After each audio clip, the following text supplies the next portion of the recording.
Hi, folks. Welcome to another edition of Israel Explained, ICC Warrants edition. I wasn't expecting to do another episode so quickly after yesterday, but the news is moving very fast, and I couldn't really ignore this. So, the ICC has issued warrants for Prime Minister Benjamin Netanyahu, former Defense Minister Yoav Gallant.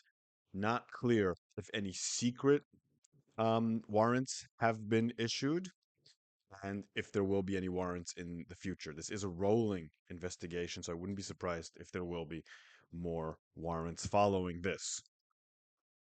On the one hand, this doesn't necessarily have a lot of operational meaning for Netanyahu and Gallant because they're unlikely to go to a country where they're going to be arrested and extradited to The Hague. On a reputational level, and in terms of future judicial action against Israel, it's a massive deal. And it places Israel, at least conceptually, not necessarily materially, in the same line as other countries whose leaders have been placed before the ICC or have had warrants in the ICC, like Sudan, Libya, Russia. So being in the company of Putin and Gaddafi is not good for the Israeli image. Um, what we've been seeing a lot on social media and statements from politicians has been reactions on a very political level. But let's try and look at what this also means on a legal level. So what the ICC is saying is that both Gallant and Netanyahu are responsible as co-perpetrators for committing the following crimes: the war crime of starvation as a method of warfare, and the crimes against humanity of murder, persecution, and other inhumane acts. If you read the release that the ICC has put out, what they really focus on is the question of the aid and the starvation. Very similar to what we've seen in the court in Australia, and very similar to what we also are seeing in the ICJ. And the reason for that is because the aid is relatively straightforward to prove. You can look at how much aid is coming in, you can look at the data, the health data of Gaza residents, and you can also look at the statements that people have made, like most notoriously Yoav Gallant, who early in the war said that nothing is going to go in to the Gaza Strip. And that's why the ICC talks a lot about the aid. Here are some quotes. The chamber noted that the decisions allowing or increasing humanitarian assistance in Gaza were often conditional. They were not made to fulfill Israel's obligations under international humanitarian law or to ensure the civilian population in Gaza would be adequately supplied with goods in need. In fact, they were a response to the pressure of the international community or requests from the United States of America. In any event, the increases in humanitarian assistance were not sufficient to improve the population's access to essential goods. Furthermore, the Chamber found reasonable grounds to believe that no clear military need or other justification under international humanitarian law could be identified for the restrictions placed on access for humanitarian relief operations. Despite warnings and appeals made by, among other things, the UN Security Council, UN Secretary General, several states, and governmental and civil society organizations, only minimal humanitarian assistance was authorized. In this regard, the chamber considered the prolonged period of deprivation and Mr. Netanyahu's statements connecting the halt in essential goods and humanitarian aids with the goals of the war. The chamber therefore found reasonable grounds to believe that Mr. Netanyahu and Gallant bear criminal responsibility for the war crime of starvation. And that is the main claim. There's also another claim, and that claim is more vague. But there seems to be some evidence to substantiate it, at least according to what the ICC is saying. They're saying that in addition to starvation, there's also evidence that Israel targeted civilians. Quote, the chamber assessed that there are reasonable grounds to believe that Mr. Netanyahu and Gallant bear criminal responsibility for the crime of intentionally directing attacks against the civilian population of Gaza. So notice that intentionally, because killing civilians on its own in a war is not a war crime. Intentionally killing civilians is. Quote, in this regard, the chamber found that the material provided by the prosecution only allowed it to make findings on two incidents that qualified as attacks that were intentionally directed against civilians. End quote. So that both minimizes the charges, limiting it to only two incidents, but it also means that they're looking for a high standard of proof for these incidents. So if they found two, they might have strong evidence. At least that's what this implies. And the evidence is sealed, secret, and no one but the ICC staff knows what that is. But I think it's going to be interesting to see what those two incidents are. One of the things that we've been hearing a lot about are that early on in the war, Israel was using AI software that was targeting terrorists when they were at home. It was waiting until they were at home with their families and then killing them. Not necessarily in order to kill the families, but because then that was a good opportunity to kill them. I wonder if that is what they mean by intentional, or more ominously, if they have proof of something worse. That's something I'll be paying a lot of attention to in the future. Now, if you remember, the ICC also wanted to issue warrants, or the prosecutor wanted to issue warrants against Sinwar and Hania and Muhammad Deif. Sinwar and Hania are dead, and therefore the ICC waived that request, but they issued one for Muhammad Deif. Apparently, the ICC is not fully convinced that Deif is dead. So if Deif turns up, he better not show up in one of the Rome Statute countries. I don't think that Deif is alive, neither does the IDF. So, what does this mean? Netanyahu and Gallant have risk now if they travel to any one of the 124 countries that are party to the Rome Statute. That's most of the countries in the world, certainly not all. The EU countries are all members. Latin America basically is almost completely a member, and a lot of other countries are as well. Notable holdouts include the United States, China, Russia, and Israel. So far, the ICC has issued 65 warrants. Only 21 of those have found their way to Hague. So Gallant and Netanyahu are likely to be among those who never go to Hague. I doubt that they will ever stand trial. Out of the ones who have stood trial, 11 have been found guilty, 4 have been exonerated, and 6, their trials are still outstanding. So the ICC is definitely not an automatic conviction. They've been exonerating people, and even among those they've convicted, they've often found them not guilty of some of the more extreme charges. So if Netanyahu and Gallant were charged, which, like I said, they won't be, theoretically, they could be found innocent. They could be exonerated of all the charges, or they could be found guilty of starvation and not targeting civilians, or vice versa. We will probably never find out. Of course, the U.S.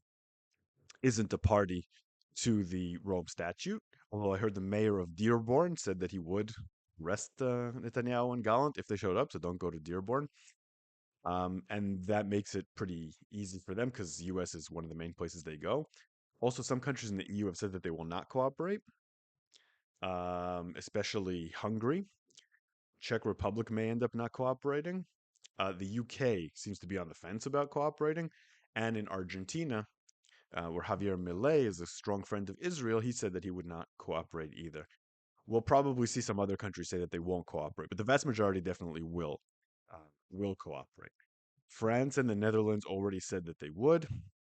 And most importantly, the European Union's top diplomat, Joseph Borrell, said that the court's decision had to be respected and implemented, something that will hold a lot of weight with most EU members. And while the US is definitely Israel's closest ally, and in terms of military support is its most important supplier, the EU is Israel's number one trade partner. And this is a major blow to Israel's relationship with the EU. And that could have serious ramifications down the road.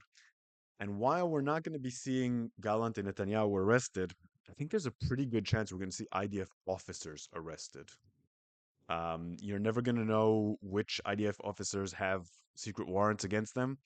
And also, a lot of countries in Europe are now going to be more willing to accept lawsuits from pro Palestinian activists, progressives, civil society groups, and so on and so forth against people who have served in the military. So I wouldn't be surprised if 10, 15 years from now, you hear about someone from the IDF working in a high-tech company still getting arrested for this war. I think the ramifications are going to be very far-reaching for Israelis for decades, possibly. How did Israel respond? I didn't have to read the responses from the Israeli politicians to know what they would say. They said what you would expect. The Prime Minister's office said that the ICC's decision was an anti Semitic decision. They also compared it to the Dreyfus trial, a trial in the 19th century against a French officer accused of betraying the state for anti Semitic purposes. We've already seen preparation for this eventuality in the United States when John Thune, who's the incoming Senate Majority Leader, said that the U.S. is going to push sanctions against the court if it issues warrants, which was a form of intimidation that doesn't usually work with courts. It's important to note that the U.S. is not a member of the ICC, already has strained relations with the ICC, and sanctions from it are probably not going to change the situation all that much. I have a feeling that the ICC is going to become a partisan issue in the future. We're probably not quite there yet, and that Democrats in the future may actually join the ICC. We'll see if I'm correct on that, because the rejection of the ICC by Trump and probably other acts that he will do to sort of distance himself from the rules based international liberal order could lead to a reaction among Democrats to try to strengthen America's presence in the liberal international order. That's just speculation on my part, of course. So, a few things.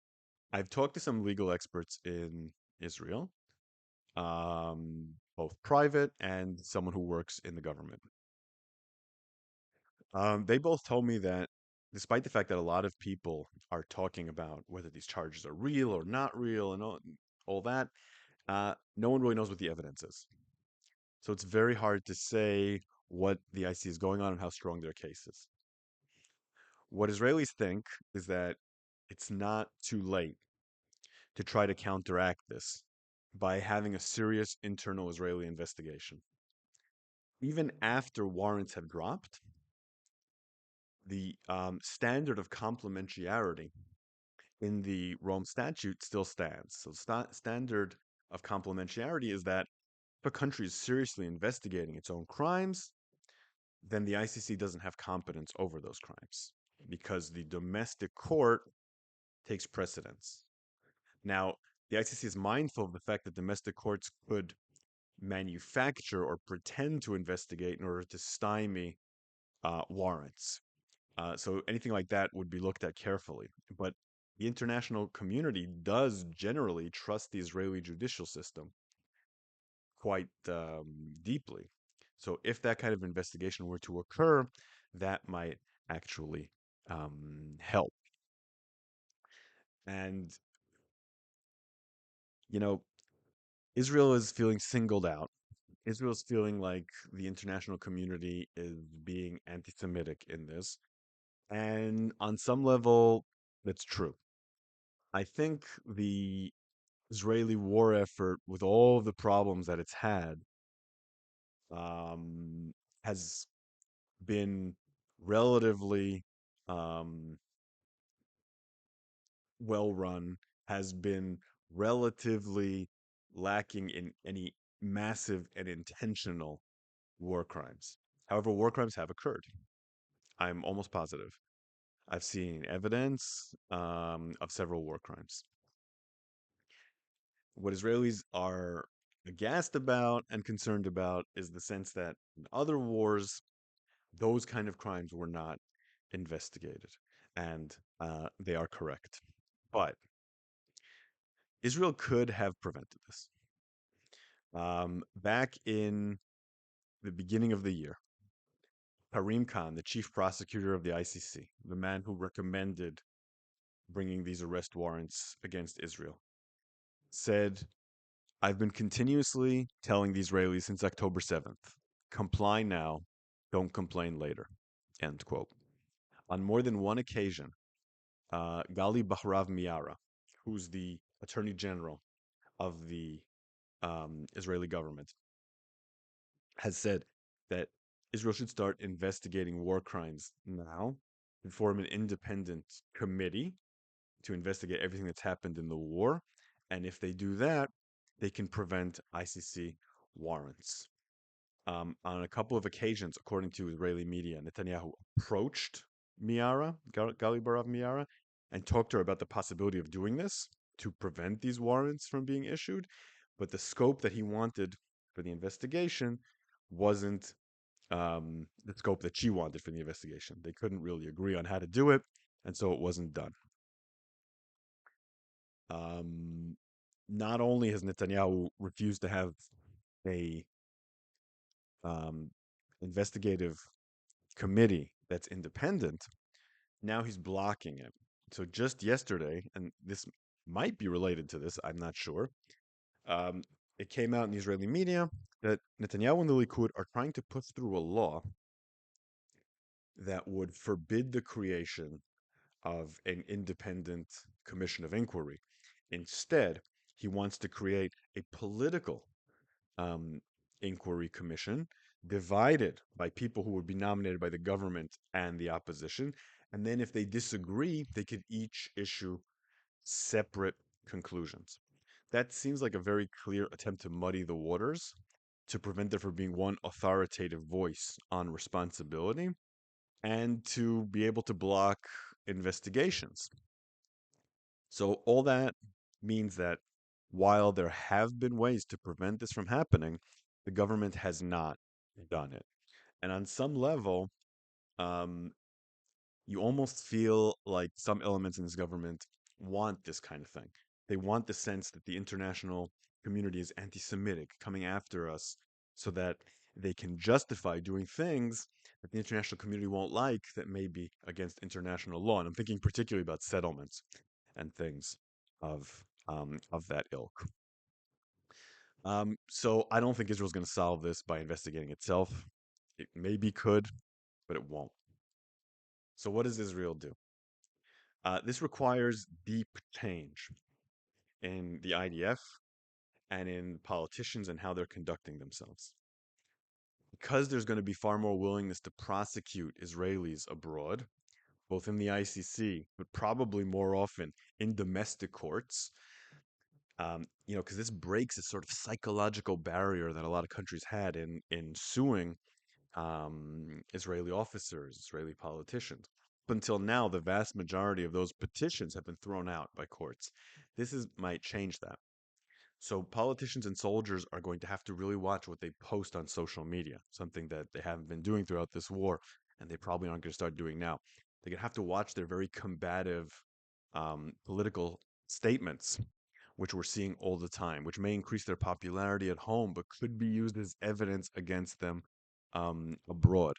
Everything is going to be scrutinized even more closely now. More lawsuits are going to be served. The goal of anti Israel activists is going to be to turn Israel into a complete pariah state where no representative of the state can feel safe going anywhere in the world without facing justice. And we're getting one step closer to that happening thanks to these warrants. Israel was going to have a temptation now to just wait till Trump comes in, put sanctions on the ICC, and hope that that will solve the problem. But I don't think it will. The United States isn't a member of the ICC. The ICC already isn't popular in the United States.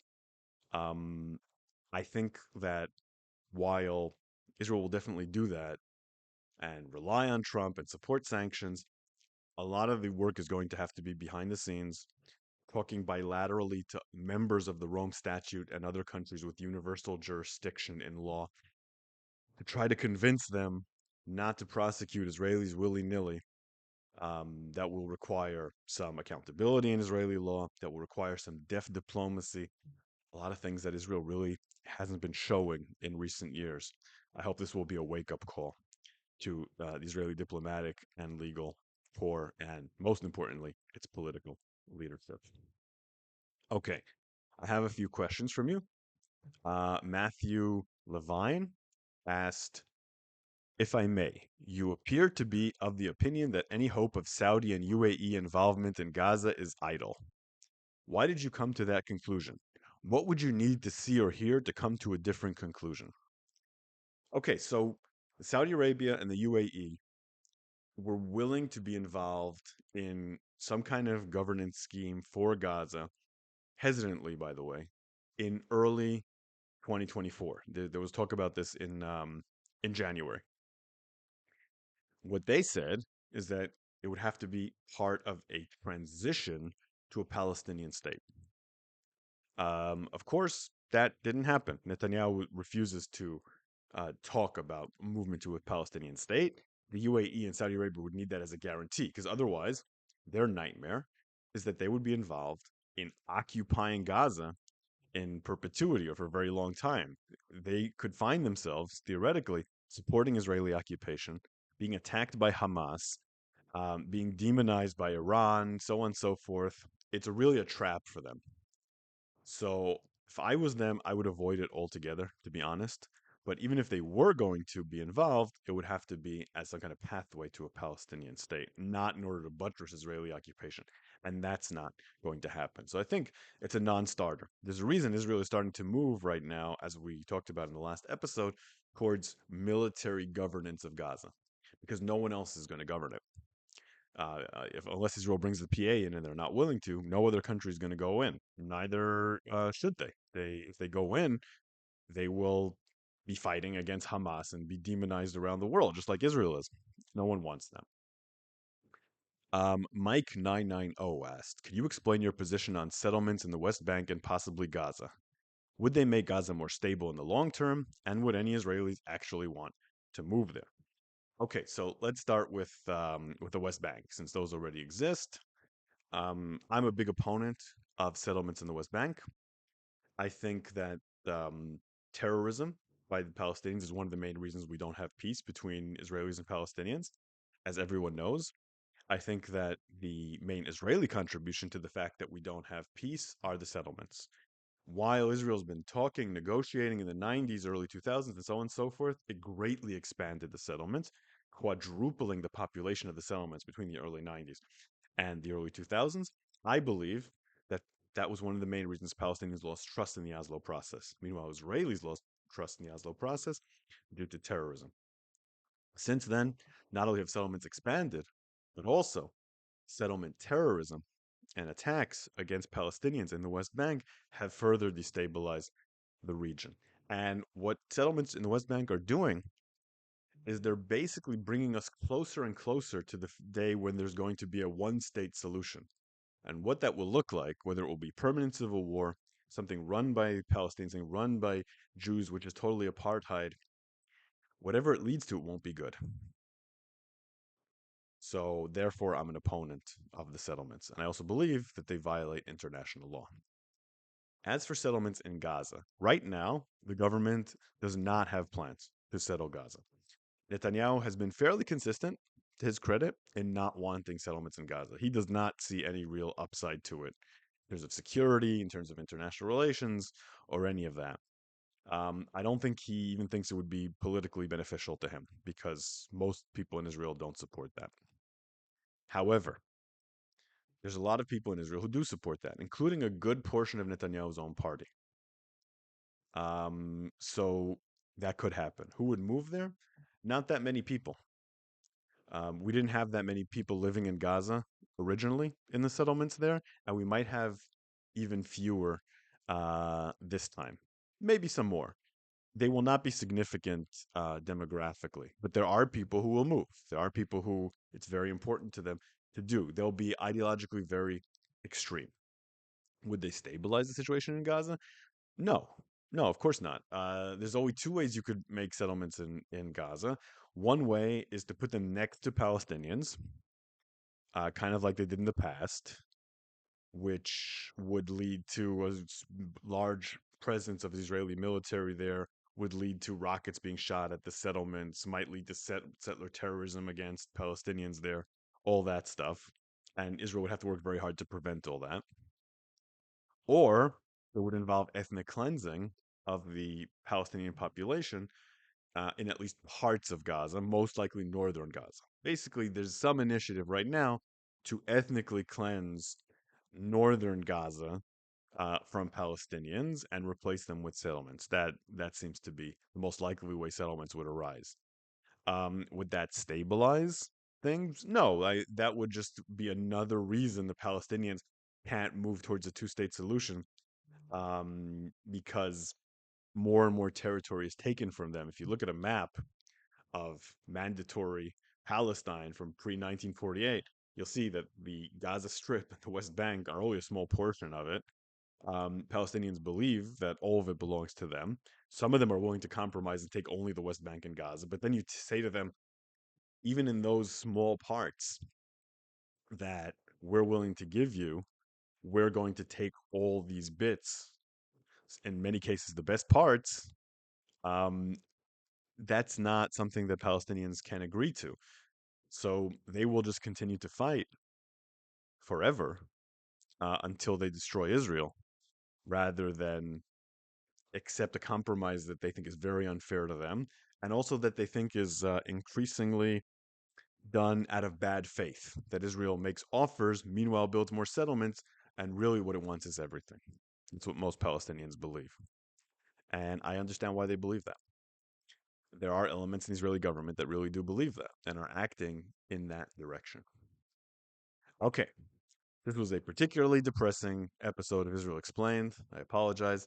If you like what I do here, despite me depressing you, consider supporting me on Patreon at Shael Media and listening to my podcast, The History of the Land of Israel podcast, where I'm currently working on an episode about the fall of the biblical kingdom of Israel. I'll see you here again next time something interesting happens. Who knows? Maybe it won't be quite this